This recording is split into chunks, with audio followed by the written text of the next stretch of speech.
Assalamualaikum warahmatullahi wabarakatuh. Kembali lagi di channel Nasihat Kehidupan Misteri. Pada video kali ini saya akan membahas tentang sosok presiden yang terlupakan. Sejarah berdirinya Republik Indonesia, masyarakat telah mengenal Soekarno, Soeharto, B.J. Habibie, Abdurrahman Wahid, Megawati Soekarno Putri, Susilo Bambang Yudhoyono, dan Joko Widodo yang menjabat sebagai Presiden Republik Indonesia. Padahal masih ada dua lagi Presiden Indonesia dan jarang sekali disebut, yaitu Syafruddin Prawira Negara dan M.R. Saad. Syafruddin Prawira Negara lahir di Banten pada 28 Februari tahun 1911. Beliau adalah pejuang dari masa kemerdekaan Republik Indonesia dan pernah menjabat sebagai Menteri Kemakmuran Republik Indonesia pada kabinet pertama. Syafruddin Prawira Negara pernah menduduki beberapa jabatan struktural penting selama kurun tahun 1946 sampai 1951, yakni sebagai Menteri Keuangan, Menteri Kemakmuran, Gubernur Bank Indonesia, Wakil Perdana Menteri, dan lain sebagainya.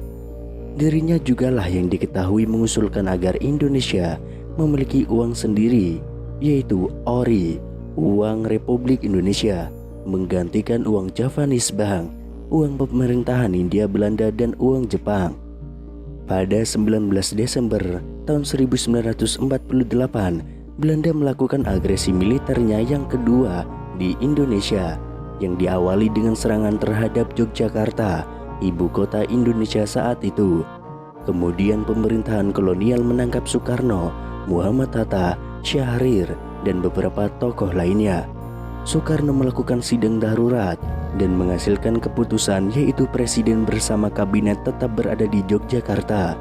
Saat itu ada beberapa skenario yang akan diambil bila kondisinya menjadi lebih buruk. Apabila presiden ditangkap, maka Menteri Kemakmuran Syafruddin Prawira Negara membentuk pemerintahan darurat di Sumatera Barat.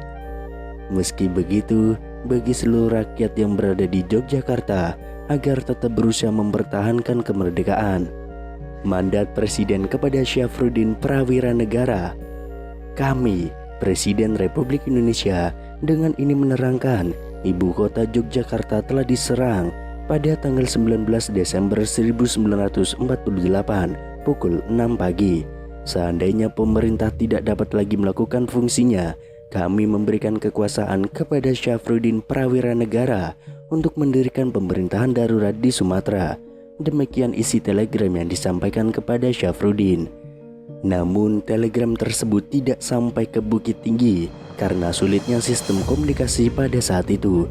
Ternyata pada saat bersamaan, ketika mendengar berita bahwa tentara Belanda telah menduduki ibu kota Yogyakarta dan menangkap sebagian besar pimpinan pemerintahan Republik Indonesia, tanggal 19 Desember sore hari, Syafruddin Prawira Negara segera mengambil inisiatif yang senada.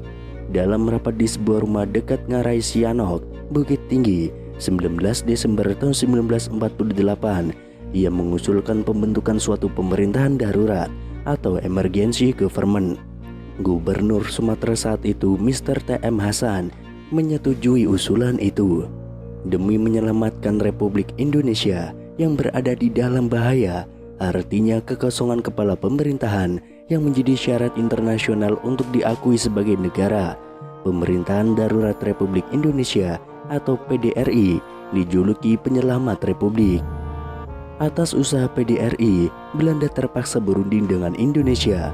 8 bulan berselang, yakni pada 13 Juli tahun 1948, diadakan sidang antara PDRI dengan Presiden Soekarno, Wakil Presiden Muhammad Hatta, serta sejumlah menteri kedua kabinet. Perjanjian Romroyen mengakhiri upaya Belanda dan akhirnya Soekarno dan kawan-kawannya dibebaskan dan kembali ke Yogyakarta. Serah terima pengembalian mandat dari PDRI ke Presiden Republik Indonesia secara resmi terjadi pada tanggal 14 Juli tahun 1949 di Jakarta. Selepas menjabat sebagai presiden sementara, ternyata roda kehidupan bisa berbalik ke hal yang tidak terduga. Hal ini dirasakan oleh Syafruddin Prawira Negara.